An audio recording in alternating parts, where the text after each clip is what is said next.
And welcome back to Sullivan's Backstage Pass. I'm here with Eddie. Eddie, I can't thank you enough for being here. No, thank you. I'm so honored to be part of this podcast. So thank you for the invite. One of the things that I'm geeking out about is because the first time I encountered you was at that road show, if you will, and the sound that came out of your amps was something that was like, oh, this piques my interest. And it wasn't until I started talking to you that I understood that custom amps were actually a thing. Yeah. And one of the things this podcast is so dedicated to is those local artists or local musicians or local industry folks that keep music alive.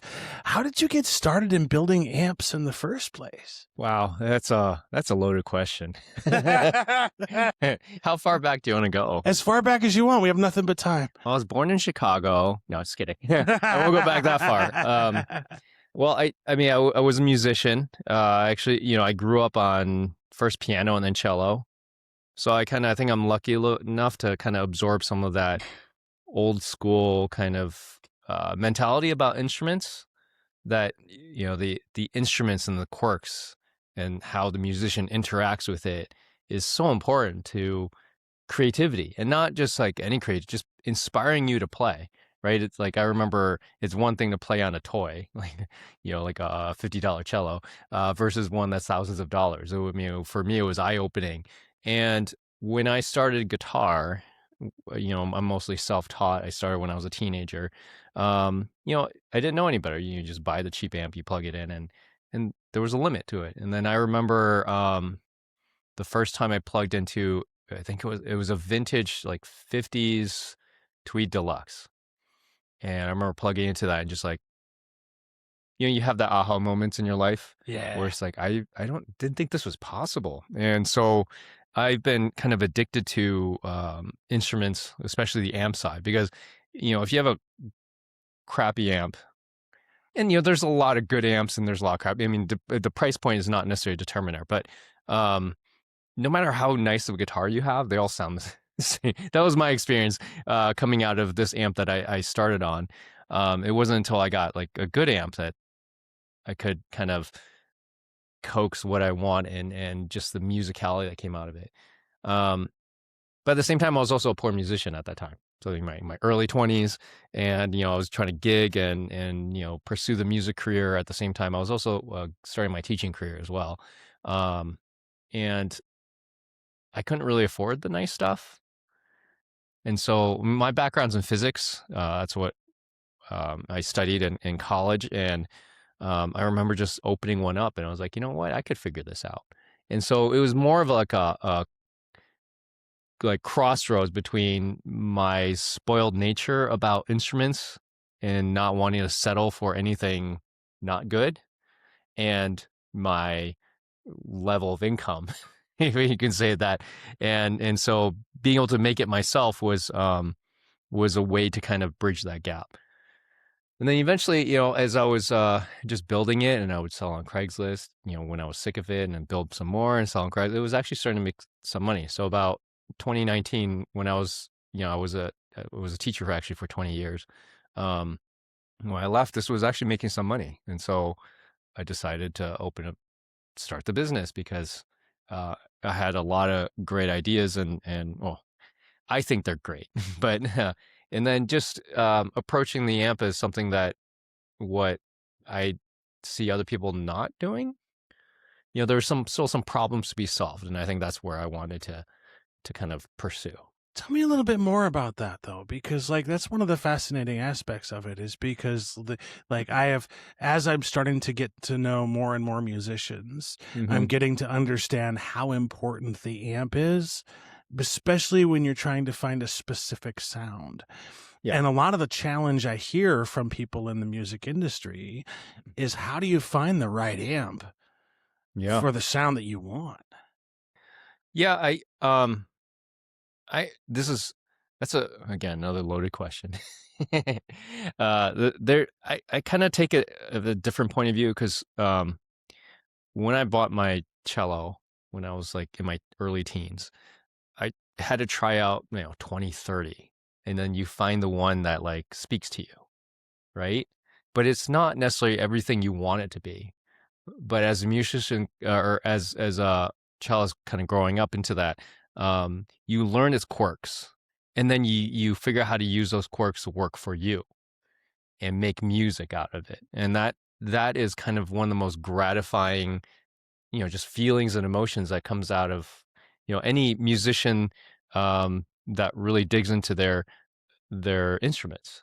And for me, that was what an instrument should be, something where it has quirks, but those quirks help you be creative and express yourself.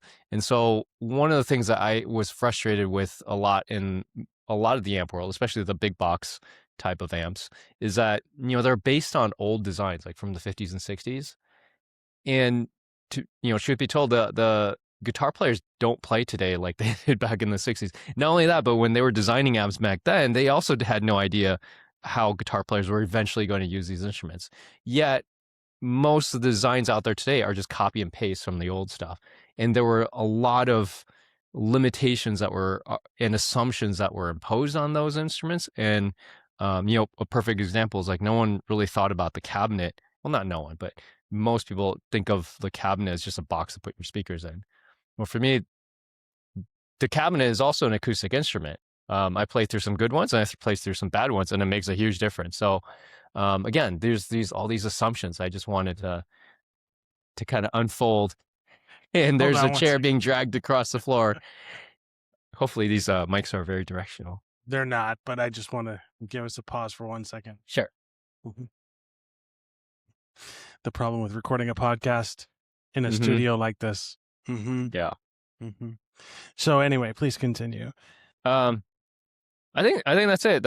Hopefully I got the question. I think so. So when you're talking about like designing like a custom amp, like how do you begin that process?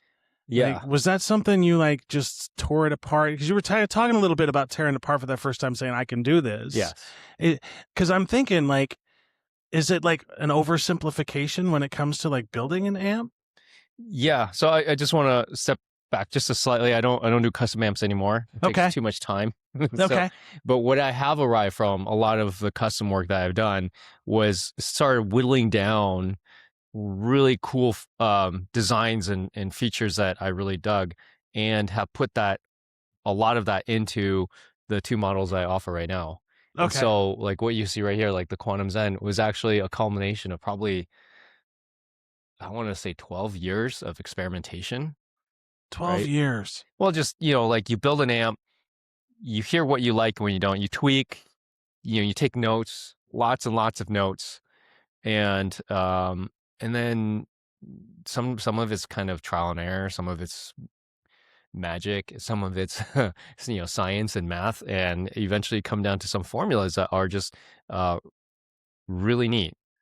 And so now I just only offer two amps, because one of the things that I want to push as a company is that when you buy this amp from here, it's something is worthy of like keeping for life. Right. Yeah. And also that customer service piece of it, though, right? And what I mean by that is like when you go to the big box chain and you buy like an amp from somewhere overseas, you don't have that personal connection to the person that created it, to the person that designed it. And there's a level of service there for your customers that just doesn't exist if you go outside of our local community. Plus, y'all, every dollar you invest local stays local. Every dollar you invest out, it doesn't come back to us. Yeah. So anything you can do to support local companies doing cool things, please do so. Sorry, that's the end of my soapbox for today. No, thank you for that pitch. It's true. I mean, every dollar that's spent, my company, I use to buy groceries and right. Yeah. And feed the family and yeah. So when it comes to like the design piece of your amps, and the part that I'm kind of curious about is what is the sound that you're trying to capture? Like what sets your amp apart from the other guys? Yeah. It, when, I guess when kind of going back to, the violin cello analogy, when a luthier makes an instrument, it's not necessarily there's a sound they're going for, but it's the musicality they're going for. I think I want to do that because one of the things I do design there's a lot of things that we've learned in the last 60 years Yeah. in amp design, and it's really easy to make something more from, say, like a what people consider British sounds, your Voxes and Marshalls versus an American Fender sound. And I have, there's a bottom knob on there that you turn it up and it's very American sounding. You turn it down, it's very British sounding. That's not really that hard to do. I mean, it is if you're trying to clone, but that's not what I'm trying to do. Yeah. Right. So you can still get, if you want that raunchy, whatever sound you get on a record, you can get pretty close to it. My amps. But what I was really striving to do is to one up those amps, right? In terms of expressiveness. For example, one thing I always example I give is that back in the old days when those old, the famous Marshalls and Voxes and Fenders were designed, they were designed during a time when PA systems weren't really that big a thing and things like that, and so like stage volume had to be high. So with coming from an engineer background as well, it was just part of my science background. Whenever you try to solve for one thing, there's always going to be trade-offs. So if you're solving for stage volume, then you got to give up something else. And when I approach design, we don't really need that big a stage volume anymore, right? We have wonderful PAs. Some people don't even have amps on stage anymore, unfortunately. So, and not only that, but like, this one's a 15 watter, but I have a wattage control that brings it all the way down to half a watt. So you can use it anywhere, even at practicing at home or on stage. But now that I don't have to solve for huge, massive volume, I can now solve for other things like expressiveness. And one example I like to give is that, when you play an acoustic instrument, like an acoustic guitar, the top, it's easy to get it to vibrate a little bit. But once you get it really loud and it's pushing the limits of the structure of the top, it gets harder and harder. So, and that's, in a music term, that's called compression. When we experience that and feel that, it, even though it's technically compression, it's musicians feel that as musicality. Now with the circuit, because I don't have design for loud volume, I can actually tweak it so that it naturally compresses in a way that like an acoustic top compresses. And I can do that electronically in the circuit with tubes. And that is something that I don't really see many other, actually, I haven't seen any other, anyone else design. I haven't seen all designs. So, with that caveat, I haven't seen all designs, but from what I've seen, I haven't seen that done before. And that brings up an interesting point, because one of the things that I have a conversation with musicians about is the importance of dynamics over volume, and how important it is to sort of make sure that you have those variations in your live performance. And so as you would describe that to me, I can tie that into those conversations that I keep hearing, because one of the things that we talk about venues, for example, is that volume is not always the primary thing. Too loud is too loud. Yeah. And if you have an amp that can capture the loud but also capture the quiet, that makes just better performance. Yes. So was that like a thought that occurred to you, or was that part of the thing where you just sort of learned over time? That's just growing up in the classical world as a musician. That was, that's one of the main lessons when playing in that world, is that you have to be quiet, you have to be loud. Space is what makes impact, right? And when you're loud all the time, it just sounds like normal. You normalize it and it becomes just noise or bass line, right? And so in order to be loud, you got to be quiet, and vice versa. So it's just something that I brought in from my acoustic background and into the amp world. And one of the other pieces that I'm fascinated with sometimes is just by how many pedals people use. So do you take that sort of into account with your amps? Yeah. Again, like I designed this for today, right? Not 1950. And most guitar players I know use pedals. And and even the preamp is designed to bring more out of your pedals. From my experience, it makes your pedal sound better. And that was an intentional design, and there's things that you can put into it to make it do that. Yeah, and again, that's something that they didn't design for in the 50s, because back in the 50s there was no pedals, and in the 60s you had some fuzzes, some wahs, and things like that, but nothing like today, right? And so it's got to be, this is for today's musicians. And I like that you, when you look at the case itself and all of that, you can tell that it's quality craftsmanship. Like you're not skimping out on pieces or parts. And I Yes. like the fact that this is kind of like all one piece. Yes. Was that so? Why was that important in terms of the design aspect of it? Again, I started from the ground up designing, hey, the cabinet has to be an acoustic instrument as well. And so this actually design, while it looks kind of cool on the outside, was actually purposely designed. It took many, many iterations to try to, what I'm trying to do. One of the best feedback I get from customers is that when they plug this in, one of the most common feedbacks actually is like, they say, oh, this sounds way bigger than it looks, right? It's a 1x12, which, guitar players know what that means. But a lot of guitar players say, this sounds bigger than my 2x12.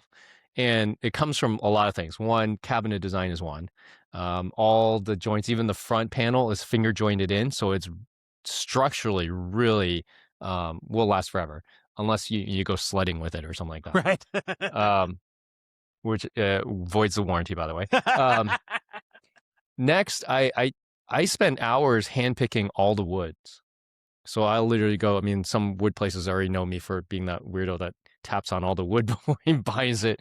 But like if you're designing an acoustic guitar, you're picky about woods. If you're designing a cabinet that's supposed to be a musical instrument, you also have to be picky about the woods if you want the most out of it. I mean, like this thing is really resonant, and the way I design it, sorry, I shook the Oh table no, there. you're good. And so, all those things are, I don't overlook any detail. I mean, even like, for example, applying the Tolex onto it, while most companies will use some kind of rubber cement or uh, synthetic glue, I actually use hot high glue, which is something that, again, violins have been made and old acoustic guitars have been made with hot high glue for hundreds of years, and they're still intact, right? We have violins from the 1700s that are, maybe need a little bit of care, but they hold up just as well. And hot high glue, not only that, but it also crystallizes when it dries. So versus rubber cement, it's like a layer of rubber. It'll dampen some of that tone. The hot high glue will dry hard, and so therefore it doesn't, it adds to the resonance instead of taking away from it. And one of the things too, I noticed when you got here and were carrying it in, and I have seen a lot of musicians struggle with getting their amp, Yeah. and yours seems to be that kind of size and weight that it's actually very manageable to get in and off a stage. Oh yeah. I lived in London for a year, and I remember having to like carry one guitar in one hand and your amp in the other onto the underground. And so portability is very important to me. I actually work with some musicians to design this amp, and portability was one of the, it was interesting. They wanted portability, but also a big sound, right? And Yeah. normally you would say, well, you can't have both. And I went at it saying, well, there's ways to get both. And one is just, again, a lot of, this is also a difference between a lot of big box stores. They have to, meet a bottom line. And when I design my amps, price is not a consideration. And then after I finish designing it, then I try to think, hey, maybe there's ways I can save costs to pass it over to the customer without it impacting the quality or durability at all. And there are some, but most of it ends up being kind of making the system more efficient, not necessarily skimping on materials. And that kind of ties back to my philosophy of like a company that cares about the customers versus a company that cares about the shareholders. Mm-hmm. Because once you start caring about the shareholders and cost containment is your only priority, you sacrifice quality. Yeah. And I think from what I'm hearing, and I know a couple people that have your amps, is that you're not sacrificing that quality. Yes. And yet the price point for your amps is not where you're going to be like crying at the end of the day. No, it's really affordable for the product that's out there.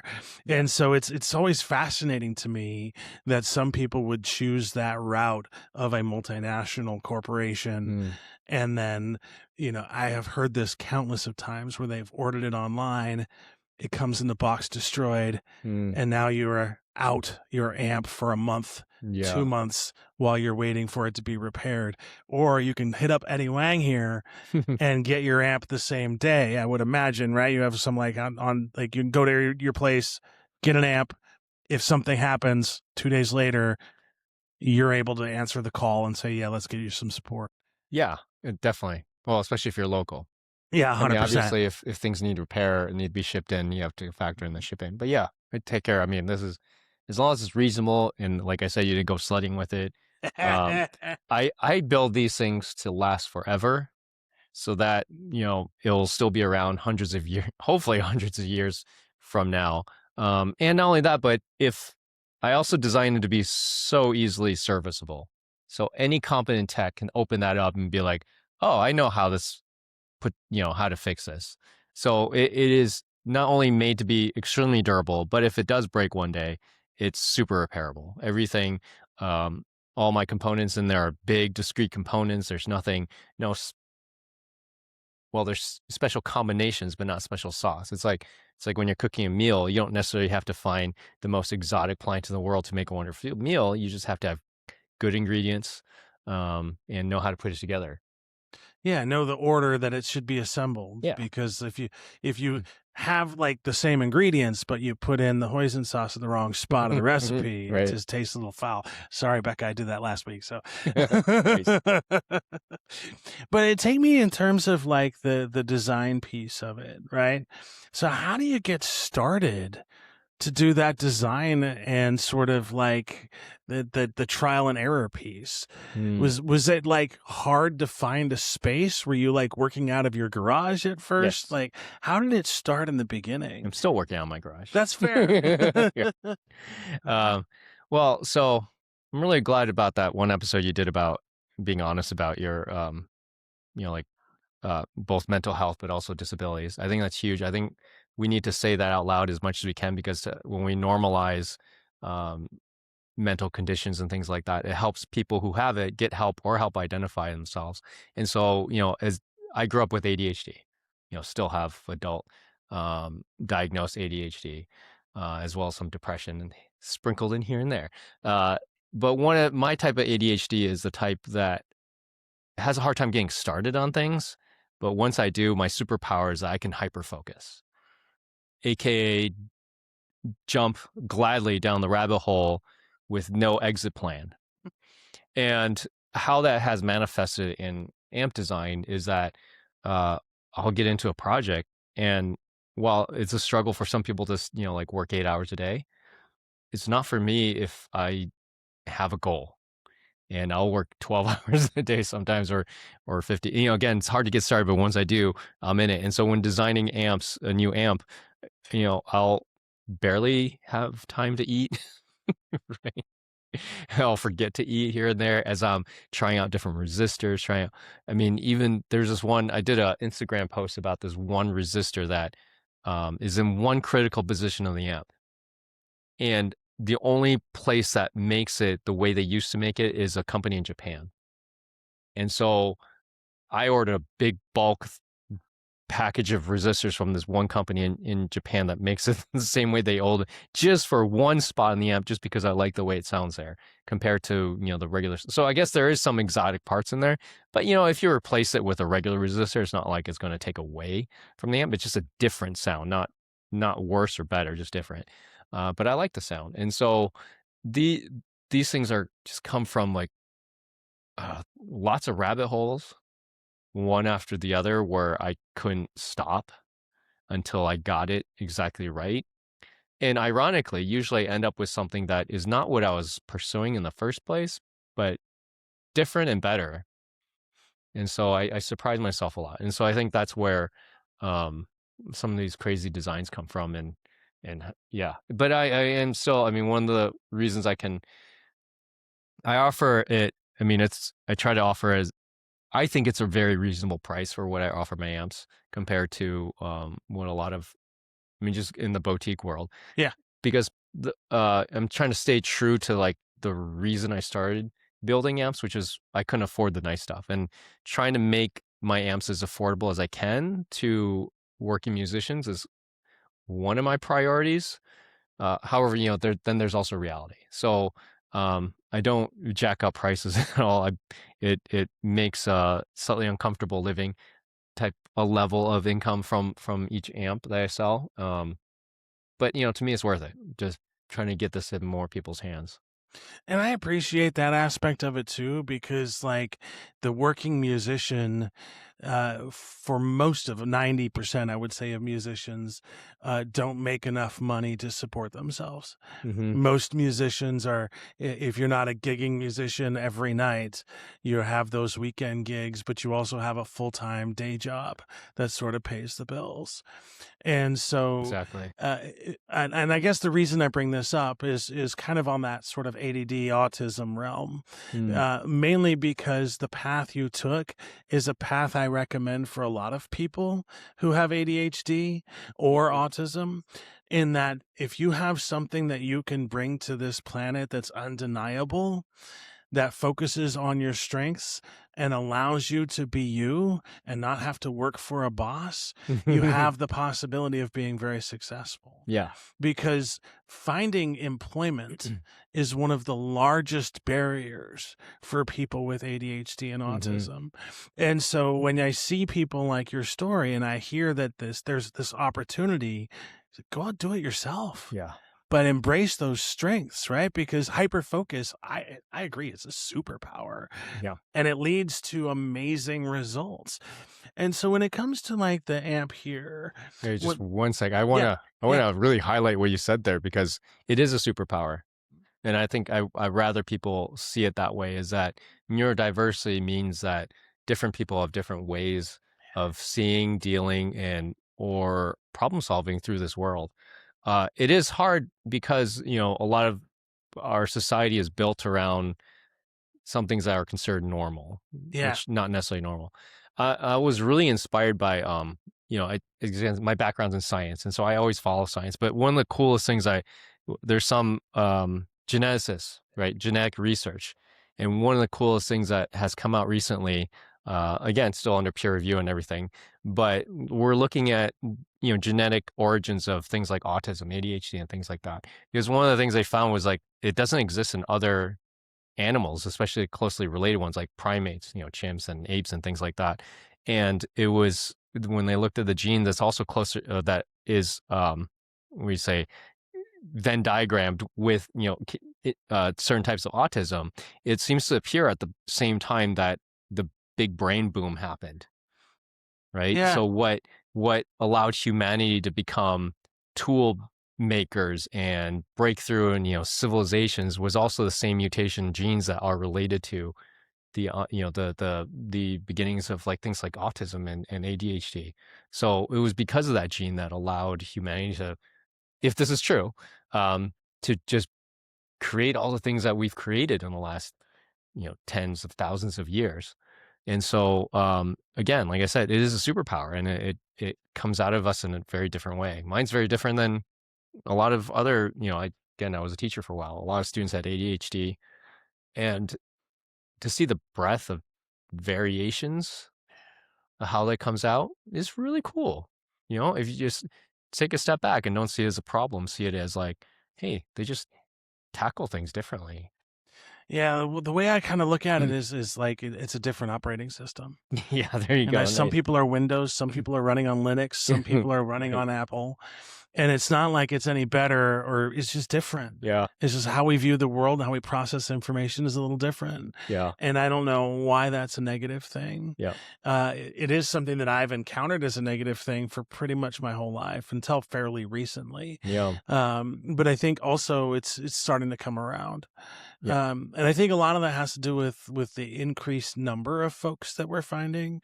Like now, I think we're 1 in 66 boys. It's like 2% of boys in California right now. Oh, I'd be surprised if that's low. That's that low. I'm kind of too, but they changed the criteria to assess in a way that makes it harder for people to get a diagnosis. Right. And it's one of those frustrating pieces on my end, because I know so many women in particular that need 4 diagnoses before they get their autism diagnostic. Right. And that is predominantly because the testing is geared towards typical male pattern Yes. behavior. Yes. It's And the bias so, in our systems. yeah, it's so strange. Yeah. It's so strange. And I appreciate that deviation for a moment too, Yeah. because I think it's important to like sort of highlight. Right. It's not that there's more than we've ever before. It's just that they haven't been found before. They're there. We just haven't found them. 100%. And I think it's like those kids that we thought were a little different before that showed the same symptoms and signs. Mhm. But like even in my case, like the signs were obviously there. However, they weren't doing diagnostics at the time. They weren't sort of doing this. It was back in the 1990s. And so for the first 37 years of my life, I had no idea. And so just the shift in my success since I knew, because I always knew I was different. Yeah. But then I finally had a label and I finally had something I could research and I can do something about this. Right. Oh, I can use this to my advantage. But until I had the knowledge of what it was like life was a struggle. Yes. Yeah. Knowledge is empowering. Yeah, 100%. Yeah. Yeah. Because it's like once you know and you figured that out, then you can take the next steps, and you're not able to until you figure that out. So yeah, again, thank you so much for uplifting that, because I think that's it. I also think that there's a lot of musicians that also are on the spectrum or have things like ADHD or neurodiversity, because it is so hard sometimes to fit into what we call quote unquote normal side, because it's not normal at all. That's just the term that's used. And finding different ways to express themselves that are outside what was available. So I think in the musician world, there's a really high proportionality of people with neurodivergence and things like that. I see that too. That sort of tracks and plays out with my experience. And there'll be like times, because I go to a lot of shows that I suspect, but I have to keep it to myself. It's like, that's not my point. It's not my place. Right. But so I am curious though, right? Because Back to amps, right? the back to the amps, because when you're looking at this piece, it's this piece right here that fascinates me. What material is this? It's a hybrid cloth and plastic thing. It's hard to find grow cloth. I keep trying to find unique materials to use. So there is one. I do a signature Quantum Zen. That's what this model is called, for 5-star guitars. Because I partner with them on a lot of things, and they're just been so supportive and help and do a lot for the company. And so the covering for their signature series is not even, we usually use Tolex to cover amps. I use a cloth that I found. It's a fabric, cotton fabric, where then I shellac it. So it's almost like 100% organic. Right? That's awesome. Not organically grown, just organic in terms of like not petrol based. And then the cloth is again resort to plastic, but then there's some that use natural fibers and things like that. And I keep exploring because they do affect the sound. It's not necessarily better or worse, it's different. But yeah, and so I mean I picked this cloth partly for looks, but a lot because I like what it does to the tone a little bit. And what exactly does that do to the tone that you like? Can you kind of put it into words? Well, yeah, it's like so imagine going through life and you wear a t-shirt over your ears or your head, right? Yeah. It's going to sound different through your ears versus if you put wool or felt. And so this is a barrier between the speaker and the outside world. And it affects the sound waves, how it comes out, diffuses a little bit sometimes. There's some legend about the old Marshalls that had the very it was like almost like the vertical strands were made of this kind of I want to say vinyl-y material, and there's some like lore around that because well, the hypothesis is that it diffracts the sound in a way that's pleasing to the ear. Yeah. Right. And so I've tried it. I mean, I've tried those recreations and they sound great. But I also think a lot of other things sound great. I am still currently exploring different cloth. I keep doing that. But, the artist I was working with settled on this one. And so I keep this one on there. What I do think is interesting though is the shape design. So well, this part of it is structural because this is actually the front panel is actually finger jointed into this, so it actually creates more rigidity in the box and allows it to vibrate like an acoustic instrument Oh better. yeah. But within that parameter, I can design like something kind of a unique look. This shape was actually from what in my head I thought. I don't know if you know the old TV cartoon, The Jetsons. Yeah. Yeah. So this was in my head what I thought the TVs look like in the Jetsons. And so I designed it. And then I went back and watched the Jetsons and I was nowhere close. Right. My memory of it was not accurate. It had warped through the years. But close enough. I love that though. I love that there's like symmetry, but it's asymmetrical. Thanks. And then as you're putting this together, was there like intentional behind like the space gaps here to like help sort of focus the sound? Yeah. The larger the surface area in the front, the better. Well, not always the better, but it helps just resonance. If you look at my other design, it's called the Polaris. It actually has a little cutout that goes like a little um tooth. I call it like a tooth, a buck tooth that goes down, and one from the bottom. And that actually increases the surface area of the front part, which vibrates a lot. So it does contribute to the sound and the kind of the 3D openness. I've experimented with and without it, and it's a pretty perceivable difference. And for those listening who may not know, can you talk a little bit about what resonance is? Yeah, so resonance is like like just how it vibrates. And so when you strum an acoustic guitar, how the body vibrates is how it sounds. Right? Obviously the speakers are going to move. But the rest of the wood, so if you imagine if you ever play a piano, there's a sustain pedal where you can like lift all the dampers off and you bang on it and it just rings out. And a lot of that is because of the soundboard, which is this big chunk of wood with braces. They make it as thin as possible, but with braces so that it vibrates. It's almost like a natural reverb. And so the reason I wanted to design, again, this goes back to my whole thing about when you have, there's always trade-offs whenever you have parameters or criteria that you're trying to meet. One of the design goals of this one was for, there's like guitar players will know what I'm talking about. There's two kinds of guitar players. No, there's more than two kinds of guitar players. But in terms of reverb, about if they want it on the amp, there's the guitar players that like use reverb as an effect. We're talking about old school surf sound and things like that. But then there's the guitar players that just turn the reverb down to like 1, maybe, just to add a little bit natural space to their sound. That's the kind of guitar player I was trying to convince that they don't need reverb by building that reverb naturally into the cabinet design. So my amps actually don't have reverb because I had a lot of artists say like, oh yeah, they don't feel like they need reverb anymore. I'm again talking about those guitars that only turn their reverb up to 1, maybe just to give a little extra space. Because of the cabinet design, it already naturally resonates and has this natural reverb that and it sounds big that I've convinced some people that they don't need that little tiny reverb pedal that they barely have turned on, or the amps that come with reverb. And that's been a fun challenge, and I think I won. I love that. And then I see the knobs on the back. So what kind of functionality on the fly do you have with this thing? Yeah. I kind of am pretty anti-knob in general. Not because I can't, but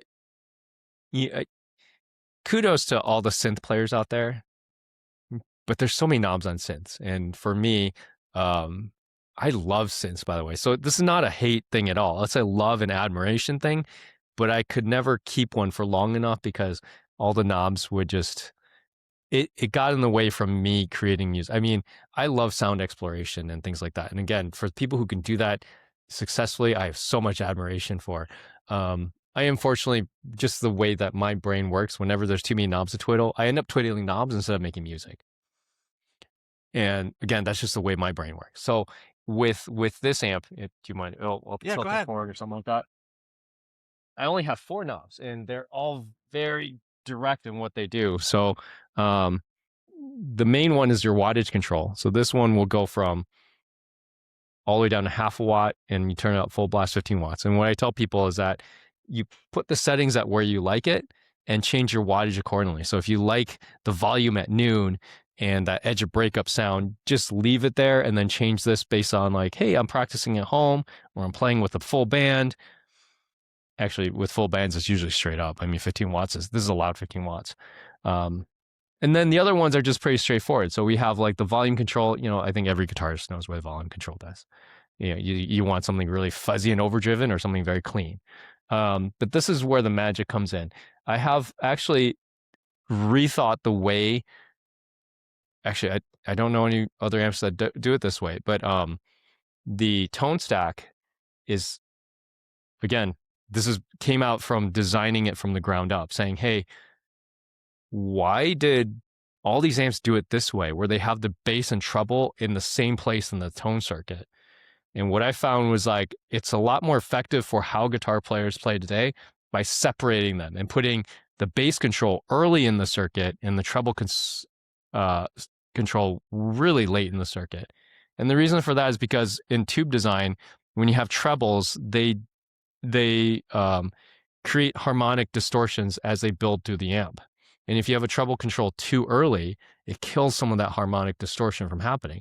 And to our ears, distortion is what makes that like warm, tubey sound. Okay. And so I know a lot of old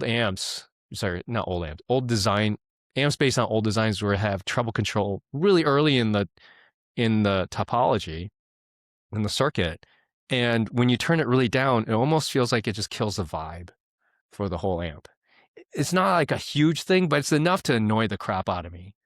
And so this tone control is as late in the circuit as you can make it without being too crazy. So this is literally like a cut control. You turn it up for like if you really want like super aggressive British type tones, or you turn it down. And if you turn it all the way down, it's actually like if you're playing a Fender Strat that's kind of bright, you can almost make it jazzy sounding. So it's usable its entire range. And then because I put the bass knob right after the first preamp, if you want British tones, turn it all the way down, and you get that kind of like mid-range, high-end aggression, or you turn it all the way up and you get a like American, old school American tweed-like tone. So again, this comes from like rethinking how people have done it and asking the question why. Yeah. Right. And then also taking account how guitar players actually play today. So like with the tone circuit, I built in versatility. So you can get multiple amp-like feels from this. You want more British sound, you want more American sound, or anything in between. And so it can tackle all that. But at the same time, it's its own unique thing. Again, I'm trying to one-up those old 50s, 60s designs. And what I appreciate about that in particular is because you're talking about the difference between the bass and the treble.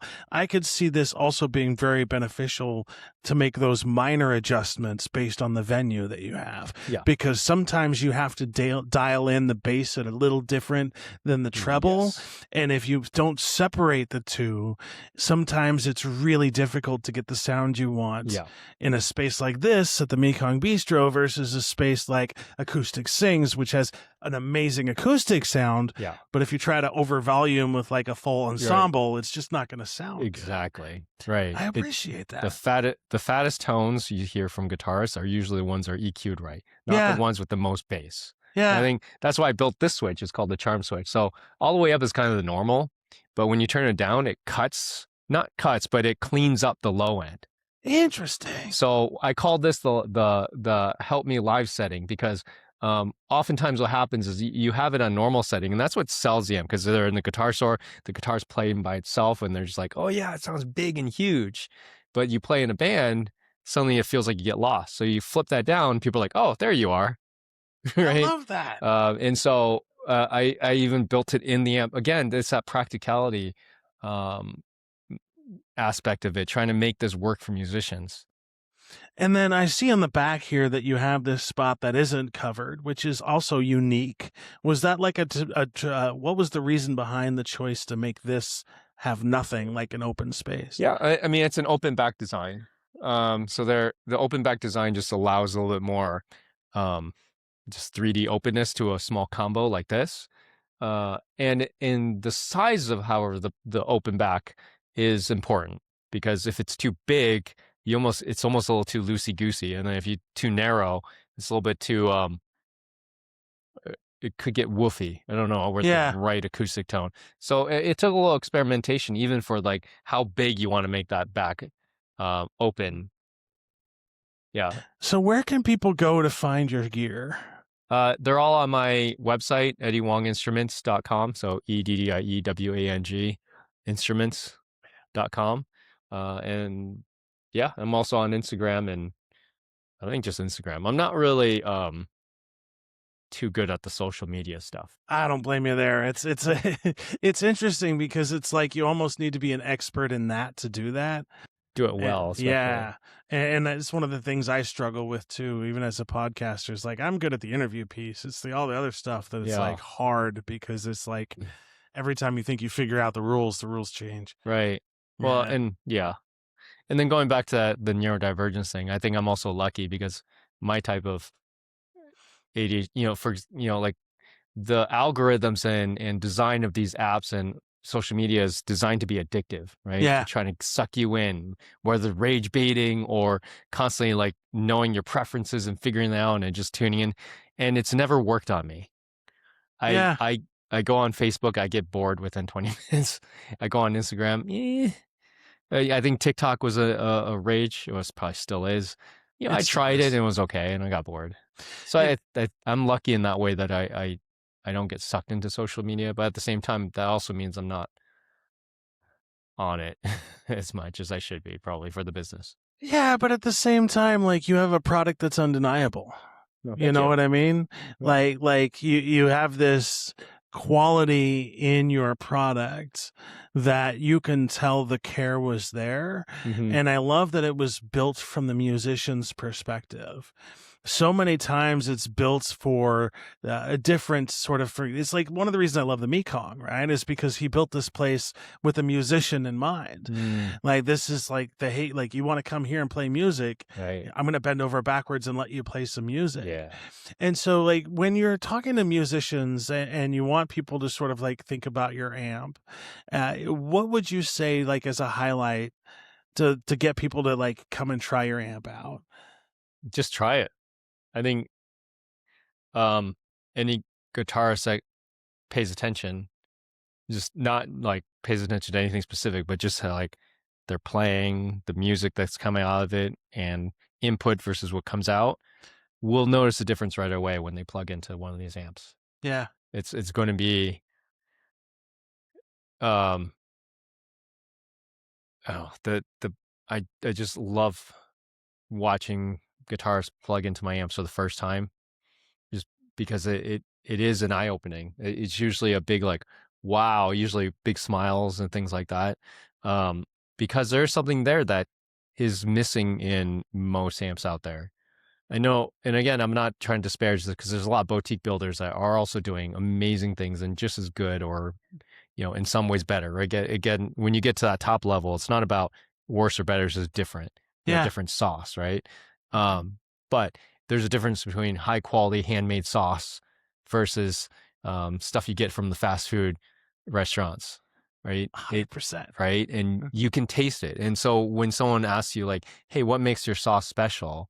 compared to the stuff I can get at McD's, You got to hear it. it's nothing I can really describe. It's more just you just got to taste it. You got to hear it. You plug it in. It's it's obvious. The moment you put it in, it's that expressiveness comes out. And my favorite thing is when people plug it in and they start playing the guitar in a way they haven't done before, just because, like I said before, like like famous old instruments like Stradivariuses and or those old nylon classical guitars from back in the heyday, like Hauser stuff and stuff like that. It wasn't that they were just like, if it was as easy as like the best quality wood equals the best instrument, then everybody would be doing that. Yeah. And it's not. It's about how can we make this more musical by not only just tuning it right, but having it quirky. Yeah. In a way that you can play with. Right. And so I don't, again, there's two schools of thought. There's some schools of thought that are trying to like engineer out all the quirks. right? I know some like mass-produced vendors are like that, where they're trying to make something for everybody. So it's by the way, the engineers are brilliant, and 100%. their goal of doing what they're trying to do, they're getting there and they're doing it, and they're just the way they do it brilliant. But it's not my sauce. I like instruments that are quirky, that have personality that you can really interact with. And I think that's sometimes missing when you over-engineer things. Again, over-engineering is different than, say, like what I mean by like quality build and quality parts and well thought out design. Yeah. Right. And you can tell the difference when you plug in, like you said, Mm-hmm. because you can. It's even more than just listening. You can sort of feel it. Yes. You know. That's a big thing. Yeah, and it's one of those things where you have to pay attention to a lot of different aspects in the design phase in order to have a product that you feel at the end. Yes. And it's not something that comes across easy. It's not something that you built like last week. No, this is Right. years of care and design and hyper focus into a product that I can't think of anywhere else. Well, thank you. So yeah, folks, if you have a chance to check out Eddie Wang's amps, you gots to. And not only is it about local, it's also about high quality. And I challenge you, plug it in and just take a sound, take a listen, and see what happens next. Eddie, thank you very much for being here today. Thank you. And so awesome. I'll end the podcast the way I always end the podcast, folks. Be kind. We all live on the same planet. We breathe the same air, and this place would just be a little bit better if we treated everybody with a little kindness and respect. Yes. Thank you.